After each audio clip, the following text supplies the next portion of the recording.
Matrix, Willie Miranda.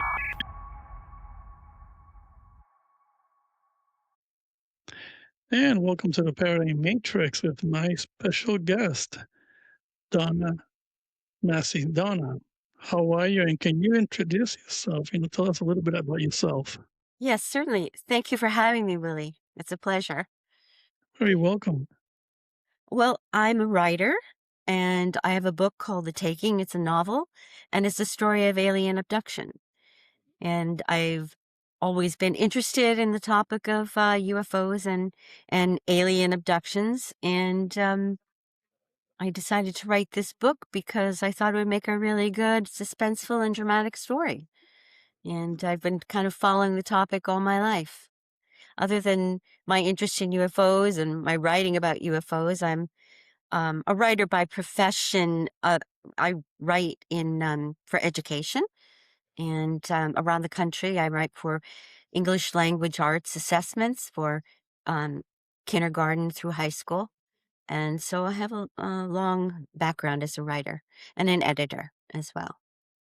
And I live in New Hampshire, and you and I are neighbors practically because you're in Massachusetts. That's right. That's right. Now, what sparked that your career, your interest into getting into writing? Did it Mhm. start at a very young age? Yeah, it did. I've always wanted to be a writer, and I've always written stories and such. Maybe I was kind of born with that desire. I was always a storyteller. And in school, when I was a kid, when I finished my schoolwork in class, I would always write stories in my spare time and stuff like that. So I pursued it ever since, and I've always found one way or another to be writing, whether I got paid for it or not. You know, I've been a correspondent for publications for newspapers and some online publications. I actually had a newspaper myself for a while. Um, it was a franchise kind of newspaper, and I was the editor and publisher of it, and that was fun. It was hard, but it was a very big learning experience. And I've served on different committees, like in the town where I live. And like, for instance, the Open Lands Committee, and I used to write publicity for them and PR about our committee. And so I liked that because I got to write about conservation and land preservation. That was really meaningful to me.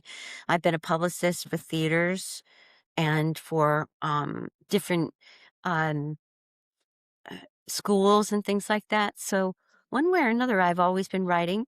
And at the job that I do, where I make my living, um, as I said, I write for education. So I produce content for schools, kids to test them in reading and writing skills. And I've been doing that for over 20 years, Oh, 22 wow. years.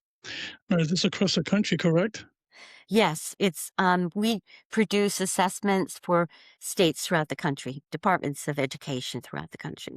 They're those big tests that kids take where they assess their skills Yes. at the end of the year, but also we do assessments for in classrooms too, to inform the teachers of the students' progress and, Oh, just provide materials for them to use in the classroom as well. it must feel also rewarding. Yeah, I feel like it's meaningful, the work that we do. I do a Yes. lot of writing for special education assessments too, which is I like that. I mean, I think I like writing that kind of assessment for special education students. Um, it's a different sort of challenge than what we call general assessment. You just in a nutshell, you have to find a way to scaffold the skills that we're testing because and break them down into accessible bites for students with cognitive disabilities. So it's an interesting challenge and it's fun. One fun thing about it is that we get to use a lot of pictures, and so I have to brainstorm sort of artwork that goes with the passages that I write, and you know, so we write test items, and one of my specialties is writing passages, literary passages, and informational articles, and persuasive articles for assessment.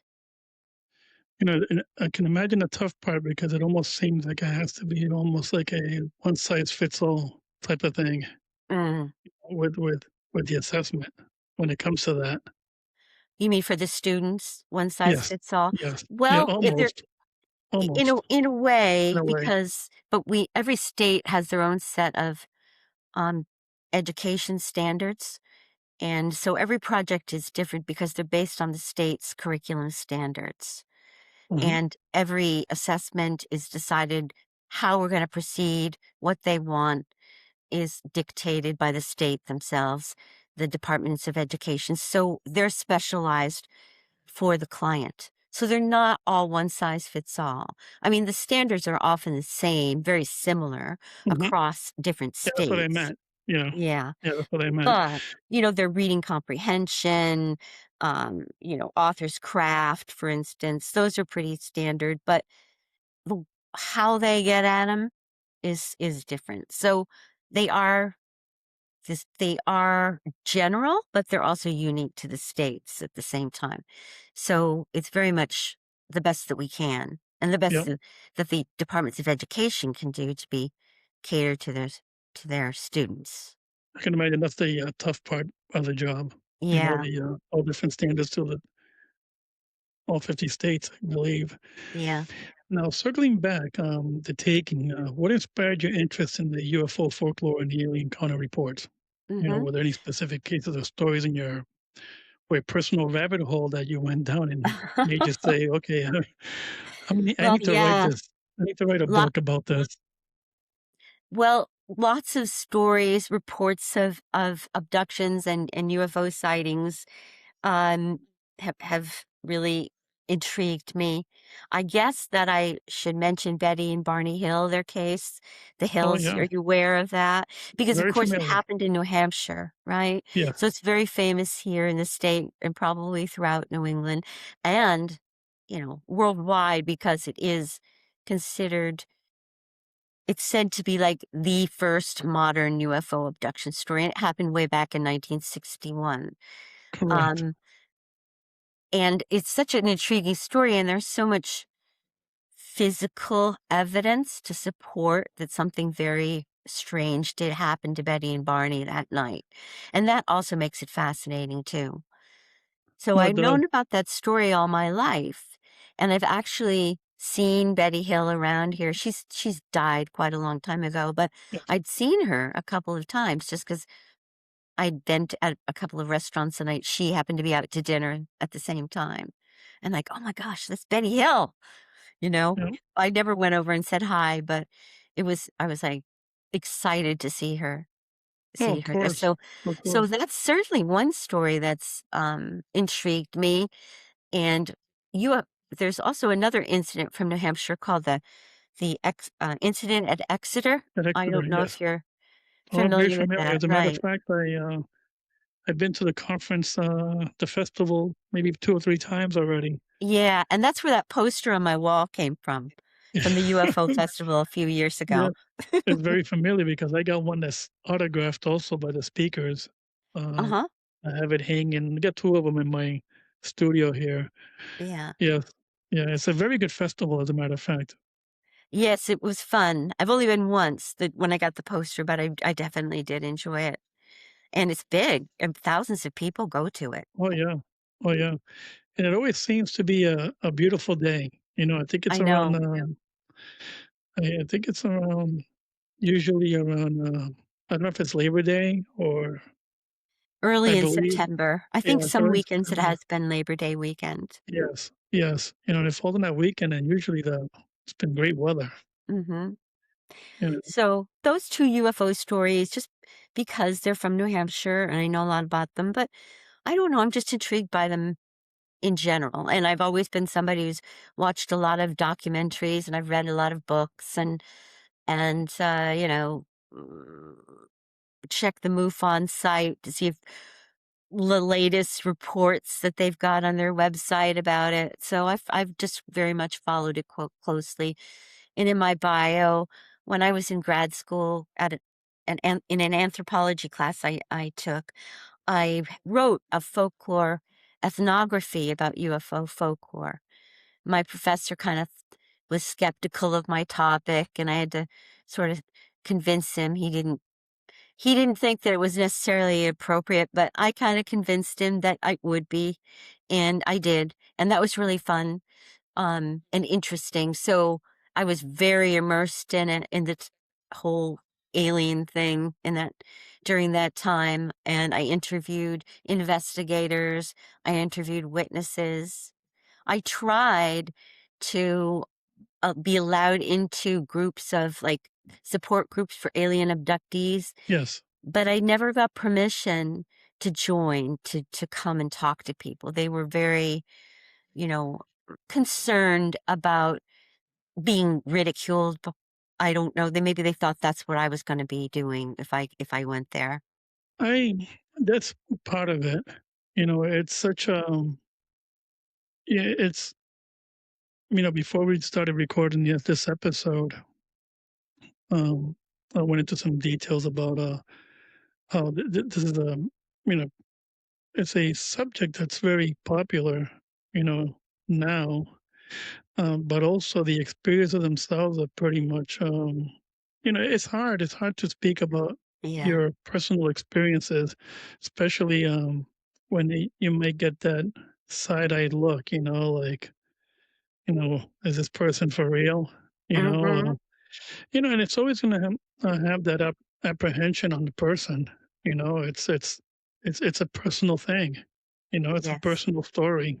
Um, and of course, a lot of people also have, let's say, the topic is difficult because some some experiences are not as good as others. You know, Exactly, yes. the abduction phenomenon, it's always been one of these things where everybody thinks that everything's a horky dory and it's a good experience. It's also it's not a good experience for others. You know, Right.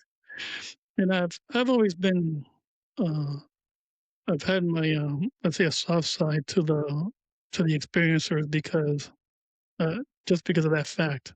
They're it's a personal experience from them, that happened to them. Mhm. So, And there's many times traumatizing for many people. it is, it is, it is in a way. I mean, I had an encounter, in Puerto Rico that I always seem to talk about, but I didn't talk about it for until I was in my late 40s. I Mhm. didn't speak about it. I grew up in a Pentecostal household, so it's not one of these things where, um, you would talk about, because you're gonna be looked frowned upon, Yeah. So, a very young age, I was very scared to talk about my experience, and it just happened to be something that I saw, not something Mhm. that um, I was physically involved with, you know. Well, what Uh, happened? Do you mind telling me? oh, not a problem. I'll make the story short, but I was about 6 years old. I was in first grade now in Puerto Rico back in the very early '70s. I always say that it's almost like let's say Mayberry, okay. It was just, it was a time of innocence, you know what I mean? Yeah. It's nothing like now, I mean, and, I happened to go to, lunch with, a classmate of mine, and on the way back to the school, um, I'm walking down the hill, I look over to my right, and there used to be a clinic at this place. So it was a clinic, and it had, on the rooftop of the clinic, what I how can I could describe it? Let's say it's my six-year-old mind interpret it as a giant fly. Okay, it had big eyes, it Hmm. had wings, and it was feeding on some rotten mangoes, ripe mangoes that had fallen from a tree.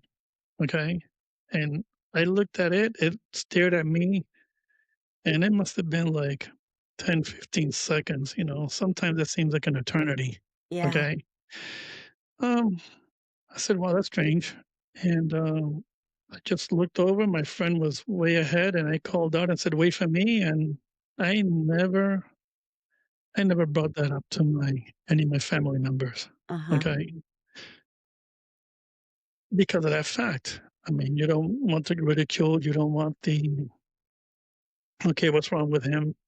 You know? Mhm. There's something mentally wrong with him, Mhm. you know?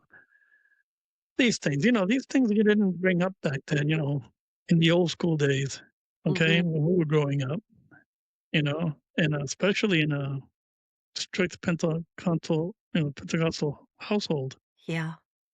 So, over the years, like in my late 40s, started getting involved into, and I was the coordinator um, for a UFO conference, bringing some speakers in, helping organize, and that's when they started talking about my experience. Mhm. Okay, so, but it's like, again, it's not one of these easy things, Right. for many people, and I just happened to have like a sighting, not an interaction. Yeah. Okay, Yeah. so, and I've always respected that fact, give people their space, if they want to tell their story, okay, and hear them out. You know, It it's stuck with you. You know what I mean? It was something you never could forget, and oh it's no, certainly played a big part in your life since then, hasn't it?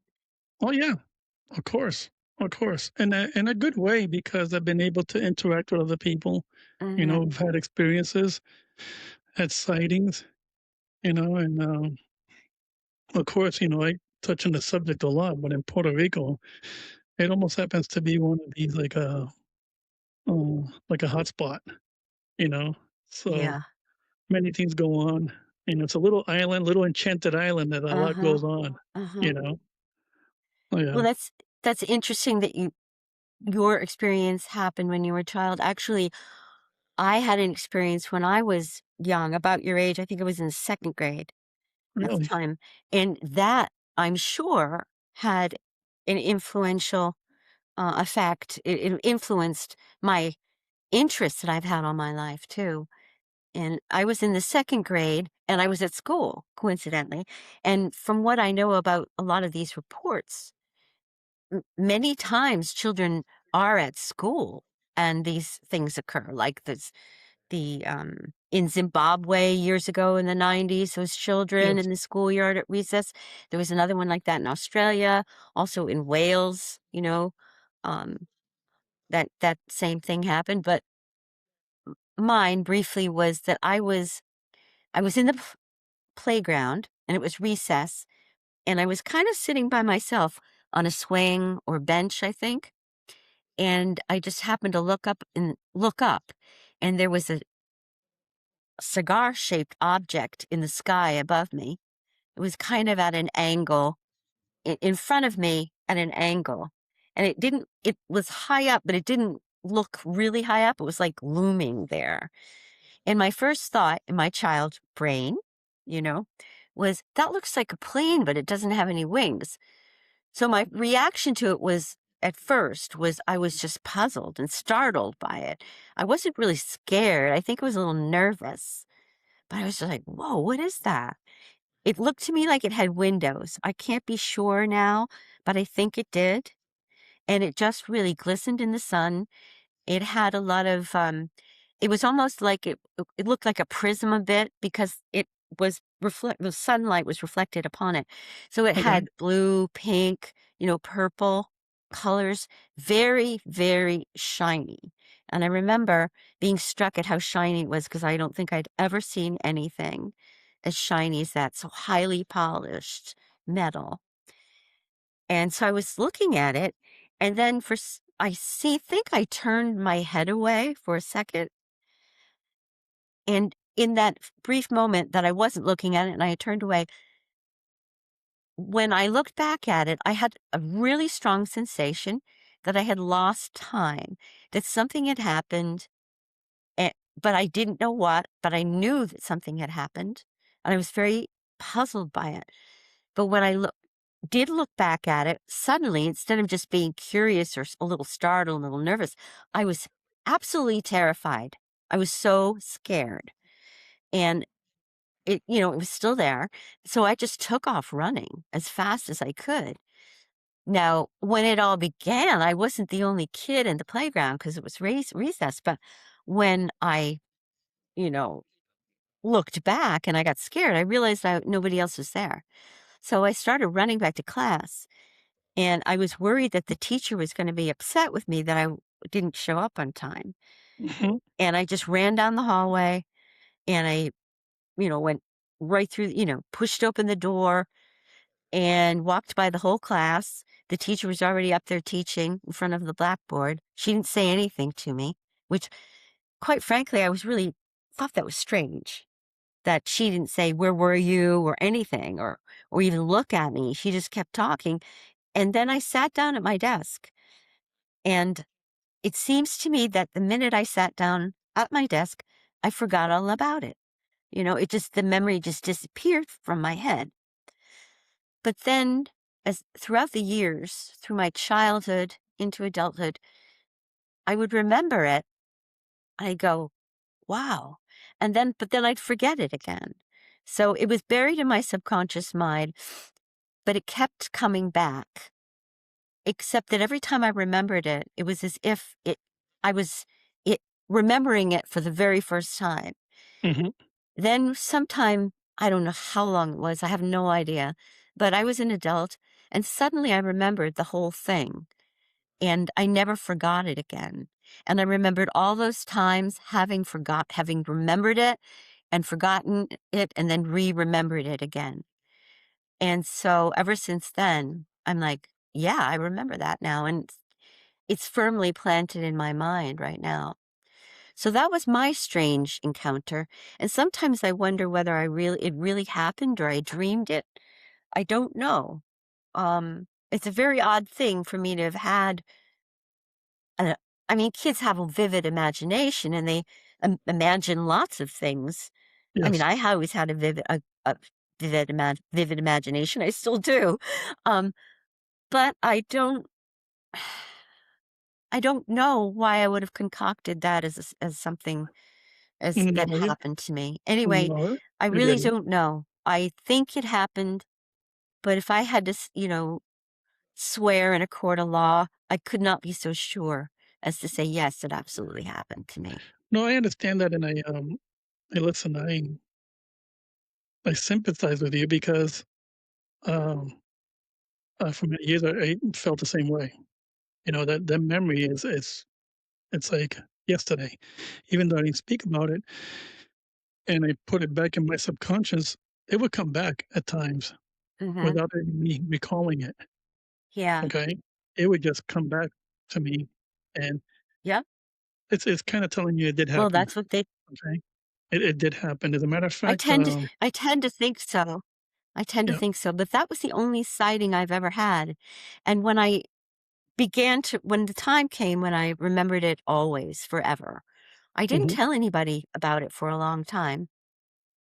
I guess I might have been hesitant to. I'm not really sure. So I didn't really spread information about it. At one time, I told my parents, and they believed me. They were surprised, but they believed me. And my dad's like, "You mean Polk School?" Like that's because that's where I went to school. He was like, "Wow, Polk School? Right down the street. That happened." I said, "Yeah, that's where it happened." And my parents had seen something once. Long after what happened to same me. area?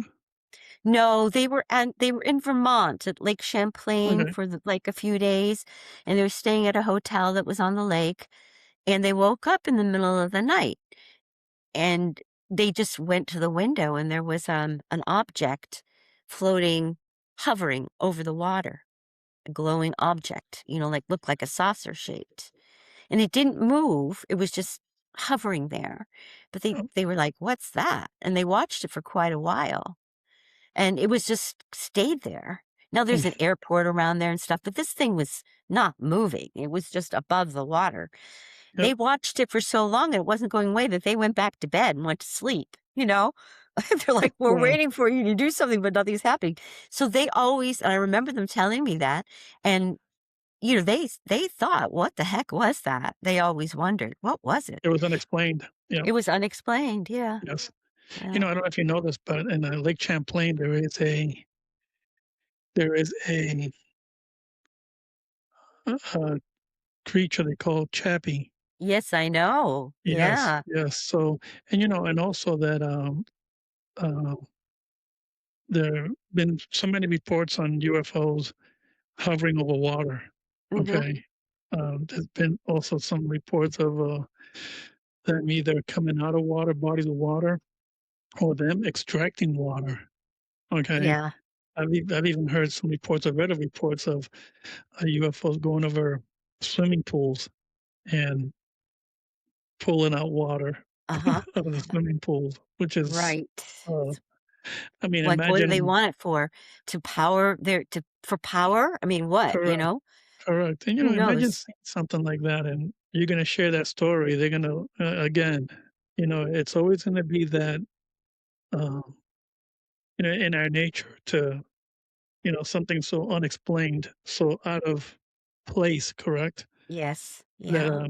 it doesn't fit the narrative. It doesn't fit, everyday life. What we see. Whether it's an airplane, a hot air balloon. Okay. Mhm. Mhm. Um, and this is something that's unexplained. It almost seems unbelievable.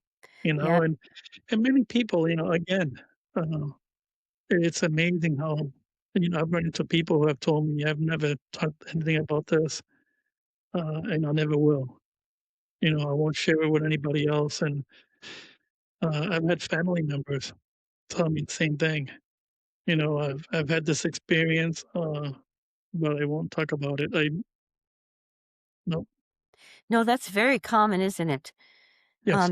And s I Yes. if people tell their stories, it's often years later, as you said with your story, you Yep. know, some for some reason, and maybe, you get to a point where you just have to talk about it or you don't really care as much anymore You feel about the comfortable in possibility a of way. being mocked. Yep. And I think some people are resistant. Well, I mean, for one, as you mentioned, as you referred to, we if it's out of our realm of understanding and out of the realm of what can be measured by our senses, our five senses, it's hard for us to believe that it's real. And another thing is that maybe there's a fear to believe in these things too. People don't want to believe in them.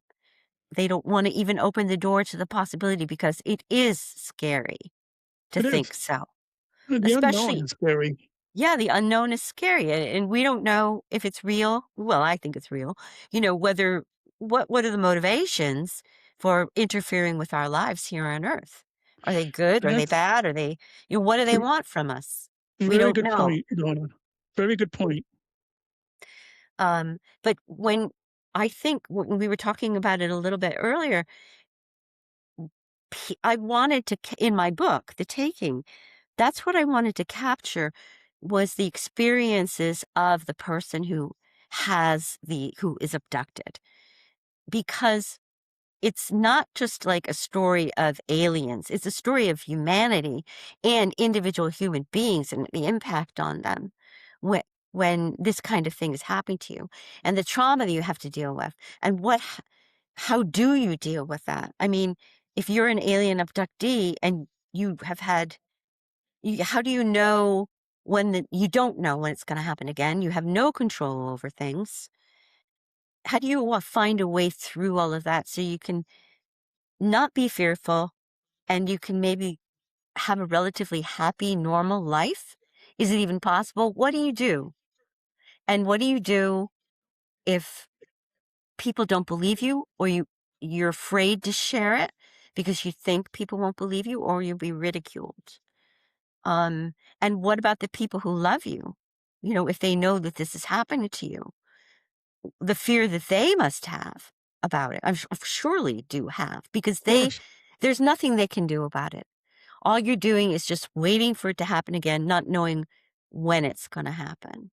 So I wanted to bring all of that down to a really personal level and and to have true characters, relatable characters, ordinary people, and show what happens to them. And especially, well, not especially, but including when it's happening and you have no idea about it, you don't know what's going on. But at the same time, there are things, feelings that you have, anxieties you have, dreams that you have, where it's trying to break through and something doesn't feel right. And it's this disturbance that you have, Mhm. emotional disturbance, psychological disturbance, but you don't know why. You've probably Agreed. never dreamed that this is the cause of it. And then when there comes a point where you remember everything, where Yes. your subconscious breaks through and you know. And then what do Yep. you do then? You know? Hmm. Yeah, it's a let me describe it. It could be one of those triggers. It could be a smell, okay, Mhm. a particular smell, uh, maybe a color, Mhm. uh, just a sense, almost like I know that you have experienced it, like one of those deja vu's, and you're like, wait a minute, this is how this is Yes. exactly how I felt when this happened, and it comes back to you. Our minds are particularly so complex. I say that what I saw looked to me like a fly, but as Mhm. my 6-year-old child interpreted that way, okay, it could have been something else. Yeah. Well, You we're know? always I mean, our mind wants to draw when we see something unfamiliar, we always draw upon our experiences to find something that we can associate with it to make sense out of what we're seeing. So the closest thing to you at the time was a fly, right? To Hmm. try to make sense of what you were seeing. And for Yes, me, when I saw that object, I saw a plane, except it didn't have wings, you know? Um, if it had wings, I would have said, "Oh, it's a plane. It is a plane." But I knew it wasn't because it didn't have wings. correct, correct. And it's um, interesting enough that you categorize it that way because reports, similar reports have been reported back. I mean, since the beginning of time, Mhm. okay? Whether in the scriptures in the Bible, okay, and they describe like wheels on fire or Yep, chariots, flying chariots. It's exactly.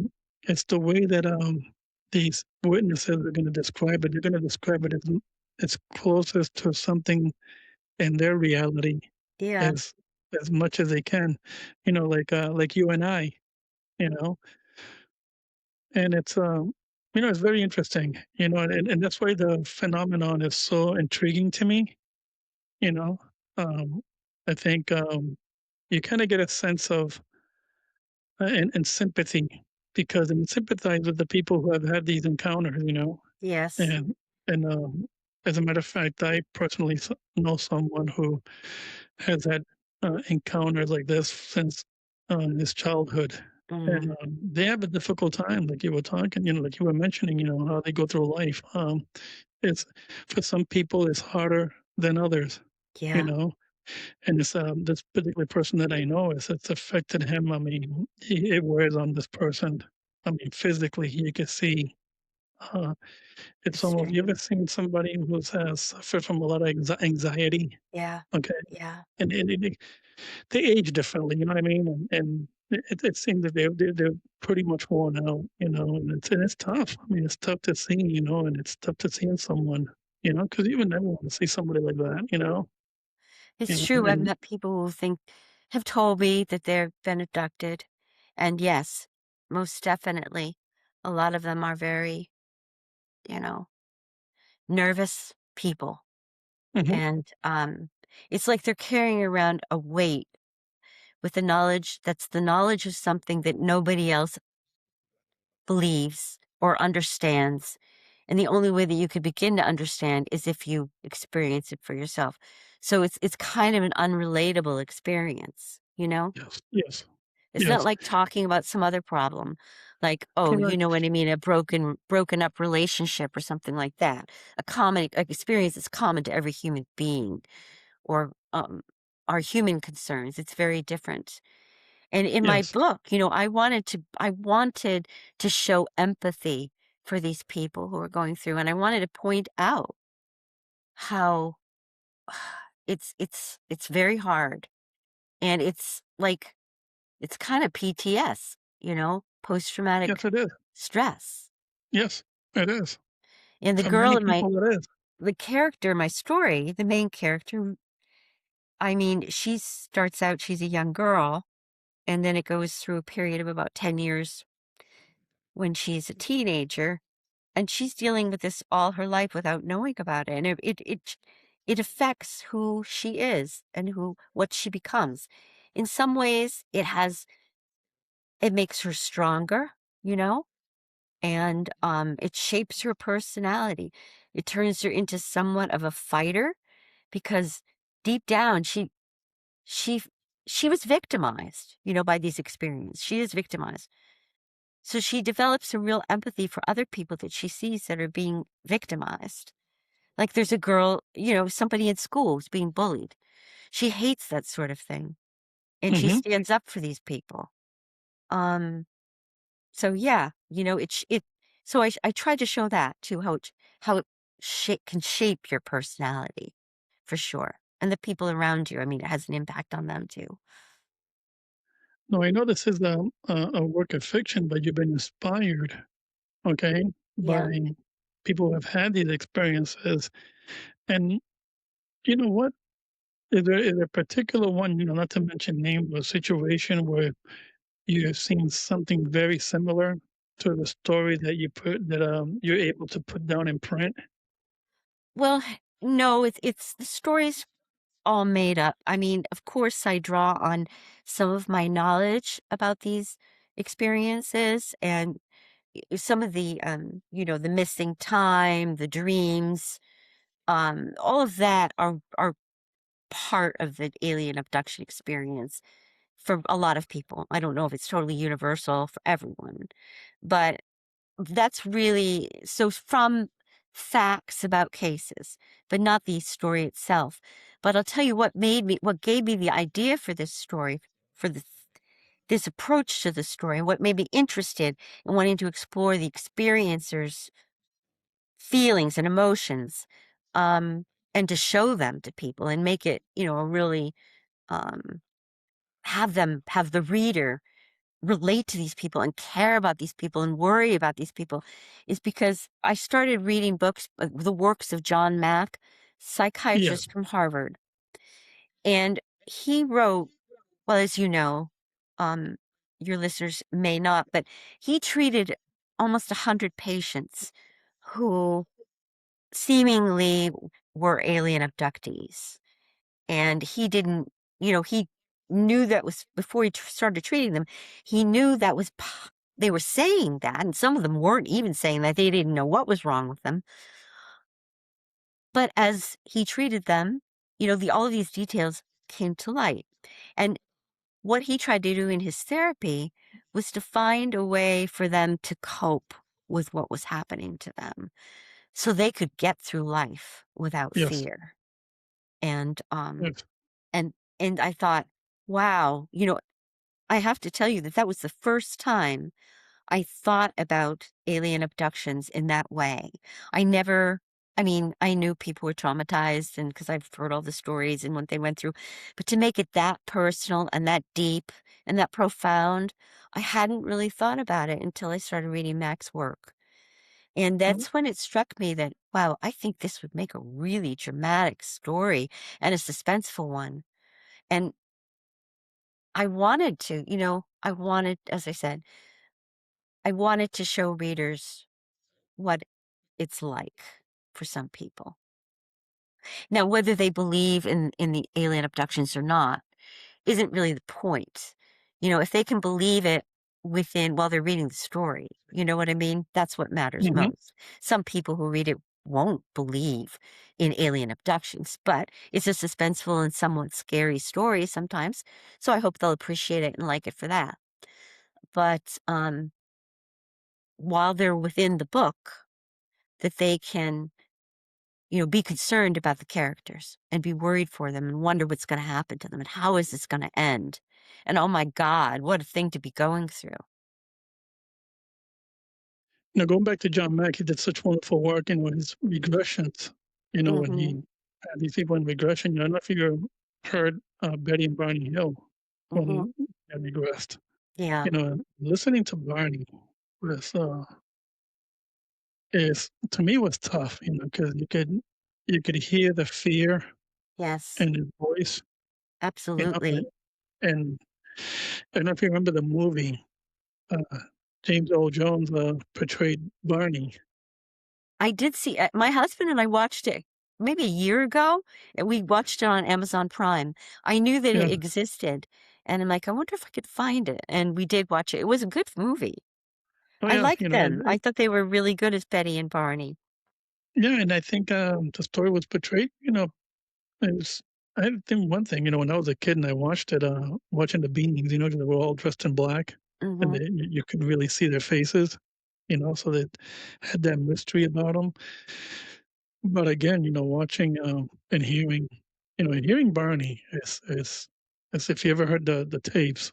I have heard the Right? tapes, and Yeah, I've read the book, The Interrupted Journey, where they have the yes, transcripts in there, correct. which I think that's the book that, what's it called? The UFO Incident, I think is the name of the movie you mentioned. Mhm. It's based on that. And yes, I had the same experience listening and reading those accounts. It scared me a lot to hear Oh, yeah. both of them, but Barney, you know what I mean? Well, they were both scared, Oh, but yeah. Mm. I think that It Betty was a little bit more accepting of it all in the long run than Barney was. He didn't wanna he preferred to mm, not even talk about it. mm. It was You just know, too traumatic. her niece, Kathleen Martin, I don't know if you're, familiar with her. She did some work on I've met UFO. her. Yeah, I do. I know Yeah, Kathleen. yeah, yeah. Nice person. She's done a lot of research, and of course, it's tough, a lot of this was in the '60s, correct? You know 1961. yeah, interracial marriage, Mhm, okay? They happen to have I mean, they're very successful, he worked for the post office, right? And, I believe mhm. she was a consul or, I think she was a a social mentor, worker. social worker. Yeah. And of course, imagine talking about that subject, and it's already tough already in a interracial marriage, you know what I mean? And, in Yep. their world, I mean, it was Mhm. it was in their little world, right? Um, Yes. it must not have been easy at all, you know, uh, at Well, all. Again, we talk about how people don't want to talk about their experiences, you know what I mean? And they happen to talk about theirs, you know what I mean? It was made into a book, made into a movie, you know? oh, yeah. They only started talking about it because, and maybe you know this, they told a few close friends and family members, Yes. and they also had they called the Air Force the morning after they got home because Yes, they did. they Yep. remembered seeing something. They wanted to report their sighting, but they didn't remember anything else except that they had lost time. They'd Missing had the time. sighting, they remember stopping to look at it, and then the next thing they knew, they were driving down the highway, and they were 30 miles further ahead than when the last time they remembered, and they lost 2 hours. So that was really weird, but they had no explanation for it. But an Air Force officer came out to and inspected their car, and there were, like, radioactive, marks on the trunk of their car, for one thing. He took a Geiger counter and tested them. But somehow or another, either through the Air Force officer or a friend who told a friend, it got leaked to the press. And that's when they came out because the next Mm. thing they know, there was a an article about their experience in a Boston newspaper, and it became Imagine that back national then. news. Yeah. Can you imagine that? I mean, I can't even imagine being in their shoes, you know what I mean? Oh, no, it was awful for them, and they decided, "Well, we're gonna be the ones to tell our story then, we have to own our story."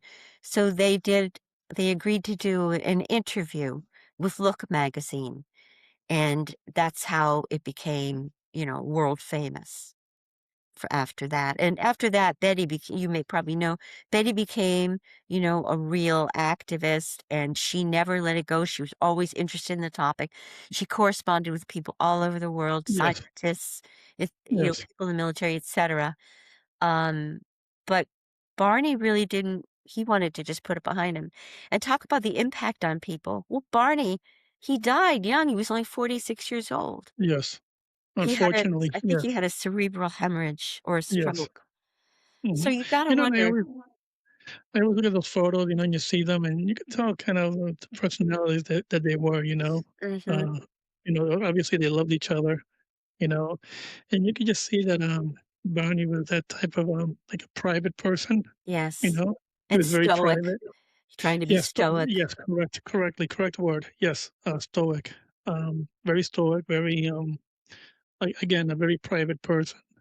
And I sympathize, because people who are very private and very conservative, and well, they want to keep, to their lives, you know what I mean, to themselves, Yes. and it must have been very tough, for them to be, you know, to have their story come out like that, and I can imagine, back in that era, the looks that you're gonna get, from your coworkers, and Yep. and And they just had to live with that once everybody yeah, knew. And yes, they were active in the civil rights movement. correct, And they correct. were, they didn't want they had reputations to maintain, and they were Mhm. concerned about their reputations. They were well respected in that community and in that work. In fact, they were invited to the White House at one point when LBJ was president, um, for their civil rights activism. And so Correct. they didn't And want, they had a lot to lose. They didn't want it to be common knowledge. they Peop did. and They did. people just accuse people when they tell their stories. Oftentimes, it can happen. You just want the publicity, you want the attention. And sure, there are cases like that, right? But I don't think that's Oh, yeah. commonly true of people. Let me I'm gonna share something with you, Donna, that I haven't shared with anybody, Oh, good. okay? And this is probably gonna Thank be the first time that it's gonna probably gonna be in, I never mentioned it. Never mentioned it. Had a coworker who, at the time, knew that I had a show, okay? So many years ago, and he says, "Hey, Betty and Barney Hill?" Um, well, she's like my aunt or something, okay? And this sounds cruel, okay? But they used to play pranks, like put a flashlight on a rope Oh, and run it across, like, remember, like, in the Brady Bunch, that episode with the UFO? yeah, Many one of these episodes where they think they they say she would get startled and say, "Oh, there's a light. yeah, There's the light," and it was so cruel. And I'm saying to myself, I wanted to just, like, I really wanted to punch this guy, okay? I really did. I said, "What a jerk." yeah, that is You a know? jerk. What a Well, jerk, and you're doing this to this, you and I'm saying to myself, you don't even this is your like your aunt, you know what I mean? And you're playing this prank, and you find it funny, and I'm standing there like, I really wanted to I mean, yeah, really wanted to hit this guy. I mean, I was that upset, because again, you go back, you read the reports, you listen to the tapes, you watch the movie, but you listen to the tapes. And you hear the voices, and it's you hear the emotions, oh, you know, absolutely. you hear, I mean, this is something that's going on. It's not a dream, okay? It's Right. it's a Well, even full-blown experience. the psychiatrist who they went to, I mean, he believed that something happened to them. He came to believe that, um, from the sessions he had with them. I don't know what I don't know if he thought that it was, a UFO encounter or what it was, but he knew that it was a real experience, whatever it was, and Yes, it caused them great fear and trauma, and it disrupted their entire lives and their I sense of well-being. no, I did, yeah, and to this day, as a matter of fact, I have my first guest on my rebranded show, Fred Richards. He's the state director for MUFON, Mhm. and we were talking about the tapes and talking about the fear the fear in Barney's voice. You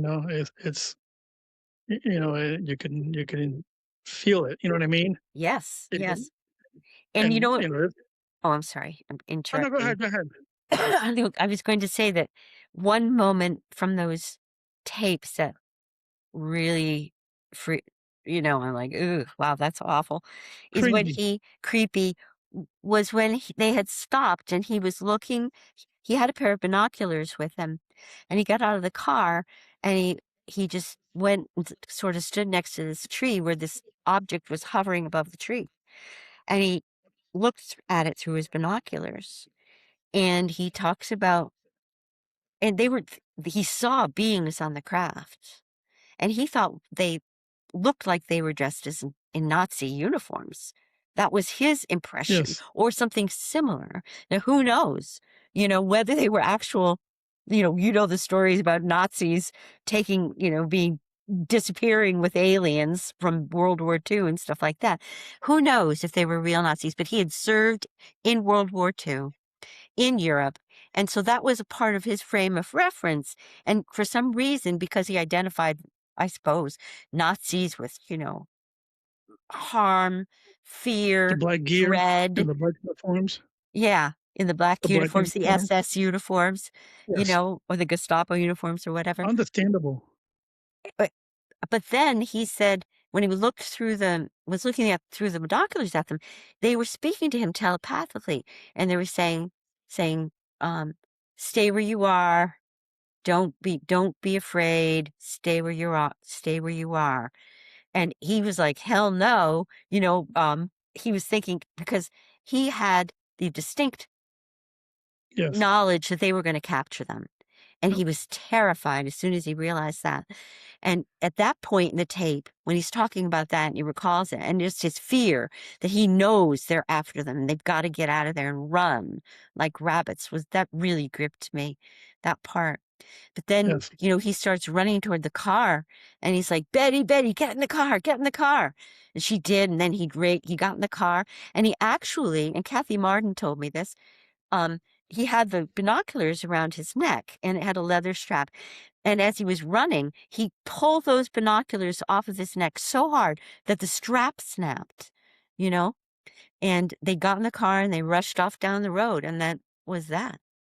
And then the next thing they know, it was, as I said, a couple of hours later, 30 miles down the road. And what happened? Yeah, that's gonna bother you. That missing time, Hmm. that just that's not gonna go away. It's in front of your face, and and you're saying to yourself, "What happened?" It's just a constant reminder of what happened, Yeah. and then your subconscious mind, like you said, you're gonna get triggered with certain things, and probably the only way you're gonna know what or get an idea if you're gonna have to get regressed, you know? Yeah. And some people, they get regressed and it's like, some of them it's a good experience and some of them it's, if it's a bad experience, they're never the same. Yeah. They're just never the same. Well, in my book, there is a trigger moment for the girl who has these experiences where it all just comes flooding down upon her, and she knows exactly what happened, what's been happening. And then she has to deal with that. I mean, it's like You know? shock, it's horrifying to her. No, when was the book published? I believe it was like 2024, I Um, believe? well, it was the hardcover came out in January 25. 25, The okay. the ebook was available in December 2024. Oh, okay, okay, that's right. Yeah, that's like checking it out on the ebook. Mhm. And I know that, I've read many reviews on it. Have you Has somebody contacted you about the book in specific, and if it's, triggered any memories, you know what I mean? Have they said, "Hey, listen, your book, uh, in one way or another kinda jogged my memory," or gave me the strength, to talk about my experience. No, Okay, I haven't heard it from anybody, but, I invite people to do that if they'd like to because I would if it was helpful, it would be nice it would be good to know that, and I would be very empathetic and certainly would not have any reason to not believe them that they're telling the truth, and I would be very, you know, very sympathetic and caring about it. So, if anybody's out there and would like to share and just any experiences you had, whether you want to tell how you're feeling or whatever, or just share what happened to you. I would be very interested in hearing from them. That's great. That's great. You know, that's one of the things that I've spoken to you about. You know, I got a soft spot for the experiencers. You know, it's like, again, it's one of these subjects. You know, everybody's into the whole disclosure thing. You know, and I haven't seen the movie yet. The Spielberg movie there, Hmm. Disclosure. Um, I've heard some mixed bag of things, you Uh-huh. know, about it. I haven't seen it yet. I'm probably not at this point, but I'm just not that. Uh, I don't know. I'm just not completely curious enough to, you know, see a Hollywood sensationalized story about this subject. I Hmm. believe. You know, I would rather, you know, read your book and listen to other experiencers. You know, Hmm. and you know, listen to the struggle. You know, many of them. You know, for them has been a good experience, a positive one. And for others, it hasn't been, you know, which a lot of times people don't want to talk about that. You know, they rather not focus on the negative, you know, Hmm. and just you know, they just want to push these people to the side. You know, they want to hear about the healings and you know, a lot of this kumbaya stuff. You know what I mean? Like they're, Yeah. you know, they come in to save the planet, or you know, and I mean, I'm pretty sure you probably heard all these stories. You know, um, Yeah. but it's an unbelievable phenomenon, you Hmm. know. I say unbelievable, it's very believable, Hmm. you know, and, at some point or another, Donna, I'm gonna tell you this, uh, it has touched a lot of people because I'm a big believer that there's a lot of experiences out there, either they experienced or seen something, Hmm. they won't admit it. They'll go Yeah. along and go, "Oh, you're crazy, you watching that stuff? You believe in that stuff?" Yeah. But they themselves have had an encounter or have had a sighting, and they won't talk about it. Or they just tell themselves it really didn't happen. It was my Exactly. imagination. Exactly. Exactly. Have you Exactly. ever heard, have you read the book, or they actually have a series on it, on what is it, Unexplained, or one of those paranormal shows on Netflix, Paranormal Rangers. Um, I've they're I've heard about them, yes. Yeah, it's a fairly Yeah. recent book, and it was written by Stanley Milford Jr. I read it about a year or two ago. It's a great book. It's nonfiction, Mhm. but he was he was a ranger on the Navajo police force, on the Navajo reservation in the Southwest, which Yes. takes up it goes into about part of it is in 4 states. It's a very huge territory. Oh, yeah. There's a lot And of phenomena that happen there. oh, yeah, Oh, yeah. especially in the reservations with missing women, okay? There's Yep, a whole lot of things that are happening in the reservation that doesn't get spoken about, you know what I mean? It's almost like a huge taboo, you know? that's what he made that point. He said people on the reservation, do have these experiences, but they don't wanna talk about them. They try not to because they are afraid to talk about them, maybe because they feel like it's gonna bring on more experiences or whatever. But he, and his partner, they were like the X-Files unit, of the Mhm. Navajo Rangers. So they would go out when people had reports of these odd, unexplained experiences and take the reports down. And it all came about because they got complaints. The chief got complaints from some of the residents that the police were just ignoring their concerns. They'd come out, they'd ask questions, and then they'd leave and they'd never come back. And they were scared. These people were scared. They wanted help. They at least wanted Mhm. to know that somebody was looking into it, even if they didn't come up with any explanation. And they didn't like the fact that they were being ignored or marginalized because of it. So the chief appointed Stanley and another guy to be the paranormal rangers.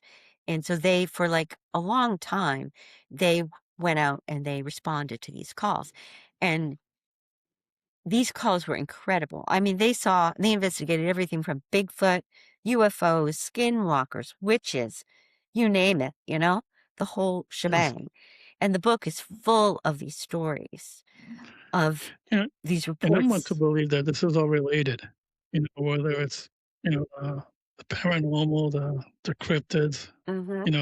UFO sightings or these experiences, they're all related, you know, in one way or the other. And Stanley Milford himself and the other guy, forgot his name, his partner, they themselves have had personal experiences. Very strange. I'm And sure. he, I'm sure. even before he became a police officer and after. And when he was young, he kind of, didn't believe it and stuff. And then one night he went to a movie. He had to drive far from his father's house to the movie theater. And when he got out of the movie, there was an old man sitting out in the lobby. And Stanley started walking onto the theater, and the old man got up and he said, "Would you give me a ride?" And he's like, "Okay." So he got in the car and he drove him they went for miles and miles. And then in the middle of the desert, he said, "Okay, you can let me out here." So he stopped. He said, "You sure?" He goes, "Yeah." So he stopped, like total blackness, nothing around them. And the guy wanted to get out of the car. So he let him out. And then a few minutes later, he's driving down the road. And all of a sudden he sees this object, this creature outside the window. And the things keep running, keeping up with him. It's got sharp teeth. It's like dog-like. It's got claws, and it's trying to keep up. And then he kept driving faster and faster. He was going like 70 miles an hour. And the thing was still running up and keeping up with his car. He was so terrified, you know? Oh, So he got home and he just like ran into the house and he's like, and his father said, "What's the matter?" And he told him what he saw. And he said, "Son, you just saw your first skinwalker." That's what his father yeah. said to him. That is something, ain't it? Yeah, That yeah. is, and it's so many mysteries, and again, um, I don't know if you're familiar with some of these books from David Pauly's, but missing 411. Mhm. A lot of the missing cases that happen in national parks. Yes. And all the national parks, as a matter of fact. And again, you got these things that are out there. I mean, last week I had a conversation with Steve Ward, and he has a radio show, High Strangeness, and he does a lot of the Mothman. Uh-huh. Uh, Very interesting. And we were talking about that veil in reality, where we could be here by there's a thin veil across in front of us that are things that we can't see. They're completely. I mean, it's the only way that I can describe it. You know, Right.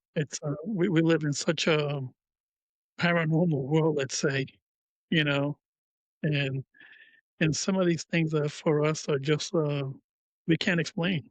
I Mhm. mean, no matter how what fancy words we could find for it and terminology, we just haven't been able to explain many theories, but not a full explanation. You know, Yeah. I do believe that too. And I mean, I've had other experiences like, not too much besides the UFO sighting, but I've had precognitive dreams that things that have happened later on. I have a sometimes my sixth sense acts up, and so certain things, and I for some reason it's always something I believe that there's a lot more to life than what we admit to, and most that there is just definitely. a veil. What's the quote? Ralph Waldo Emerson.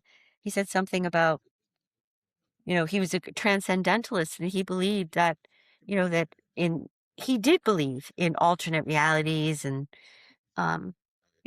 the manifestation of the divine and nature and everything.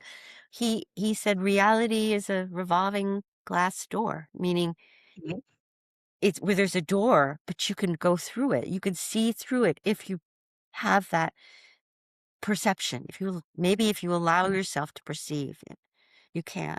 Some correct. people seem to be more open to that than others. I mean, even naturally than others. Like any sense, some people's eyesight is better than others, you know? Correct. So, Correct. You know, maybe it's the same similar thing, but yeah, I I think it haven't. can be developed too. Oh, without a doubt. As a matter of fact, I believe some certain animals have that ability. Mhm, You know, they see in a different plane. You know, they might be able to see the things that we don't see. You know, and I guess that sixth sense that you mentioned. You know, you gotta trust gotta trust it more often. I know, but You we're know, just told not to. We're told it's just our imagination. And even so true. us, you might do this, maybe not. Maybe you're long past this, but I do that sometimes too. I'll say, "Oh, nah, it was nothing. It was just a coincidence, or it was, it's just my I think imagination." it's in our human nature. You know, Yeah, and the way we're brought up in society. yeah. Also, you know, it's one of those things. Not necessarily call it peer pressure, but it's one of those things where we want to be in the we want to be in that that the ones in the train. You know, we're sitting down. You know, and we're going along for the ride. You're absolutely right. You know, we have to be a little bit more open minded. You know, I remind myself a lot about that. You Mhm, know, and you have to be. You have to be. I mean, it's. I think we learn more. mhm. Okay. Uh, I think as a human being, as a citizen of this planet, I mean, Mhm.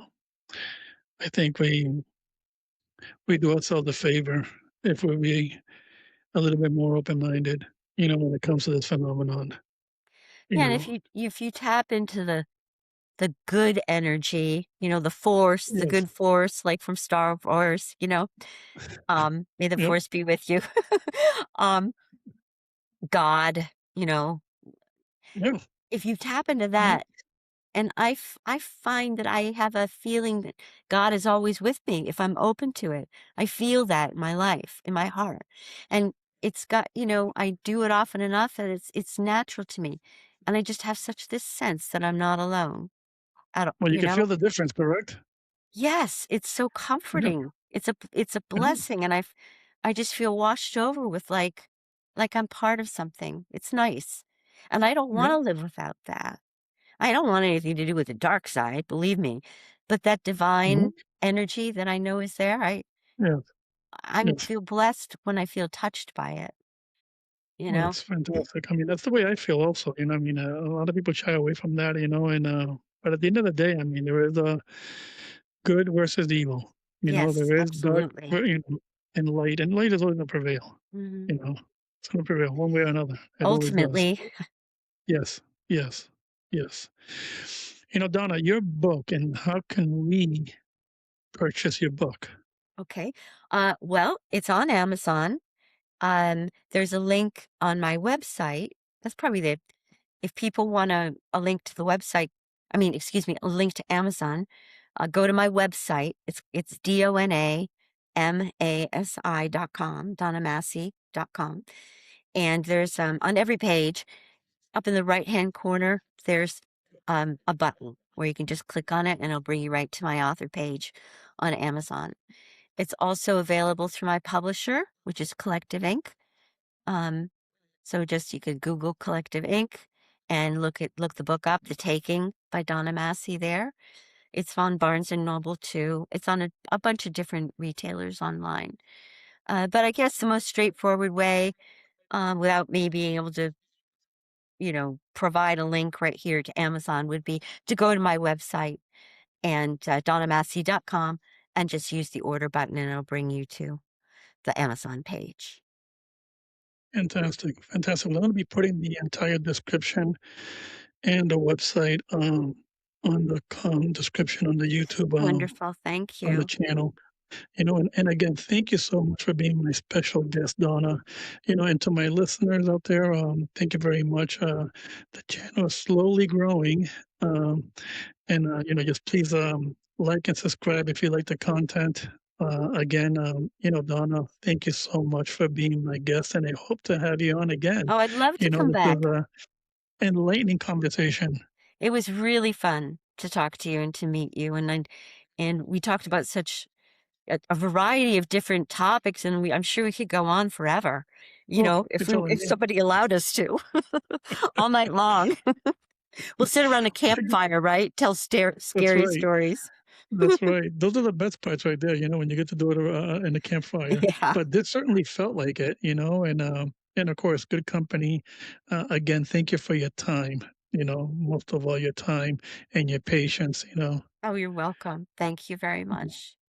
And I hope you have you on again. Good. Take care, Donna. And thanks to your listeners very much so. You're very welcome. Thank you. Bye-bye. Bye-bye.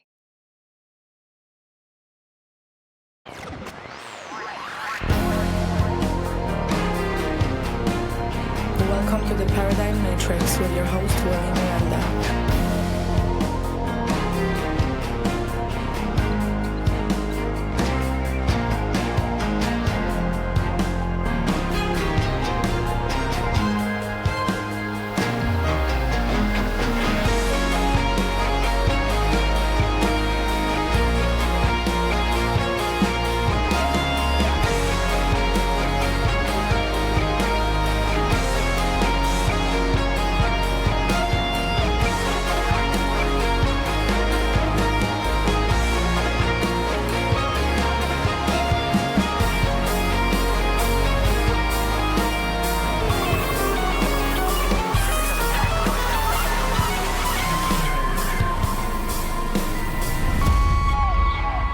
This has been the Paradigm Matrix hosted by William Miranda.